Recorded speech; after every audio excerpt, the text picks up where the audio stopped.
تم مجھے یاد کرو میں تمہیں یاد کروں گا۔ اللہ کی یاد کا بہترین پرسکون اور روحانی ذریعہ نماز ہے۔ نماز اولین عبادت ہے۔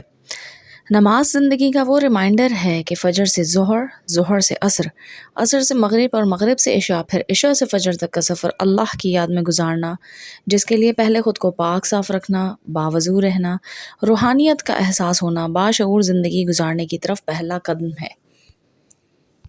حضرت علی نے فرمایا تھا کہ جب میں چاہتا ہوں کہ میں اللہ سے بات کروں تو میں نماز قائم کرتا ہوں، اور جب میں چاہتا ہوں کہ اللہ مجھ سے بات کرے تو میں قرآن پڑھتا ہوں۔ سبحان اللہ، قرآن پاک پڑھنے کی بھی جو فضیلت ہے، اللہ تعالی ہم سب کو توفیق دے کہ ہم ترجمے کے ساتھ قرآن پڑھیں، سمجھیں اور اس پہ عمل کریں۔ بنا نماز کے زندگی ایسی ہے جیسے بنا خوشبو کے پھول، بنا پھل کے درخت، بنا پانی کے کھانا۔ بے شک نماز بے حیائی اور برے کاموں سے روکتی ہے۔ نماز ایک بہترین فزیکل ایکٹیویٹی ہے اور اس کا ہر ایک اسٹیپ انسان کو پرسکون کر دیتا ہے اور چاق و چوبند کرتا ہے۔ نماز ڈسپلن سکھاتی ہے، اس سے بڑھ کر ڈسپلن کہیں اور نہیں سیکھ سکتے۔ جو صبح جلدی اٹھنا، نماز کا اہتمام کرنا، گھروں میں نماز کا جن گھروں میں نماز کا اہتمام ہوتا ہے وہاں بہت ہی زیادہ برکت ہوتی ہے۔ وہ پہلے سے ہی نظر آ جاتا ہے کہ یہاں پرسکون ماحول ہے، عبادت گزار لوگ ہیں۔ اللہ تعالی ہم سب کو توفیق دے کہ ہم گناہوں سے بچیں اور نیکی کی راہ پہ چلیں، نماز قائم کریں۔ نماز قائم کرنا یقین مانے اتنا خوبصورت ایک بہترین تعلق و ذریعہ اللہ تعالیٰ سے، کہ اللہ تعالیٰ تو ہمیں کہتا ہے نا کہ اور میں ہوں تمہارے پاس، مجھ سے مانگو تو صحیح۔ تو نماز بہترین ذریعہ ہے اللہ سے بات کرنے کا، اللہ سے دوستی کرنے کا، اور جس کو اللہ کی دوستی مل جائے تو پھر اسے کسی اور چیز کی ضرورت نہیں ہوتی۔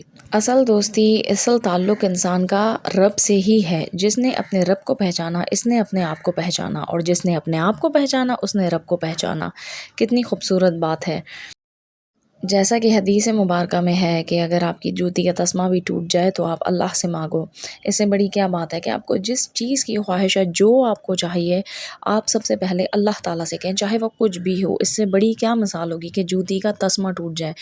آپ کو جوتی کا تسمہ چاہیے، پہلے آپ اللہ سے بولے، اللہ تعالیٰ میرا یہ جوتی کا تسمہ ٹوٹ گیا ہے، مجھے اس کی ضرورت ہے، تو ذریعہ بنا، تو مجھے یہ جوتی کا تسمہ دے۔